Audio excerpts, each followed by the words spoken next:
Joseph, let's talk spying.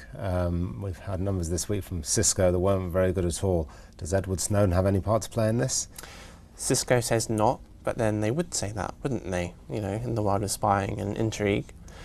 Their emerging market customers' orders dropped massively this week. So it's not just about the guidance for revenue, which dropped at Cisco as well, but orders from Russia fell by a third, orders from Brazil fell by a quarter, and orders from China fell by about a fifth. These are big numbers, even if you think emerging markets macro isn't looking very good. And so there has to be a factor X here.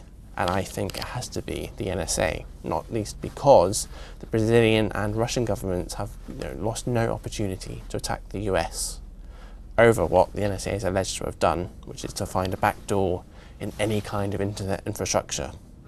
And that can be a problem for telecoms networks, but also for the providers of networking kit, like Cisco. Now we have to remember Cisco has always denied taking part in any data mining or anything else by the NSA. But if you are a customer in emerging markets, and let's say you're a customer from China and you know all about the power of the state to surveil companies, you will wonder how far does the NSA actually reach into US IT services? And you might be thinking twice. And what's Mr. Snowden said about this? Has he pointed the finger directly at any specific companies, or has he just said that the NSA is looking to gain access to the internet? No, this is the problem and the worry, really, which is that there is no particular company which is collaborating with the NSA. It's more like a dragnet. Like if you are the NSA and you have cracked the basic encryption infrastructure of the entire internet, then you could be forgiven for being concerned about whether that affects a Cisco server in Sao Paulo or a telecoms network in Belgium. You know, in theory, this could be spread very widely, and that's why the Snowden revelations still have power, even for shareholders of Cisco. Finally, where does Huawei fit into this? The Chinese company's always had difficulty selling its equipment into the US, perhaps because of fears over what the equipment will be used for. How's it doing at the moment? Yes, it must ring very familiar for them.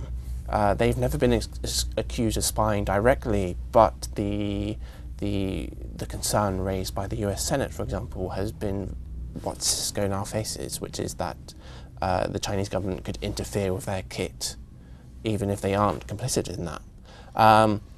So you know what you're dealing with Huawei, and they may not be able to crack Western markets, but those other developing markets, particularly ones that are very cost conscious and are looking to buy the what's called the software-defined networks that Huawei knows it has to become very competitive in, they might look at Huawei differently now than they would be for Cisco, which is really just like the luxury car of network providers, very high price tag, very high service.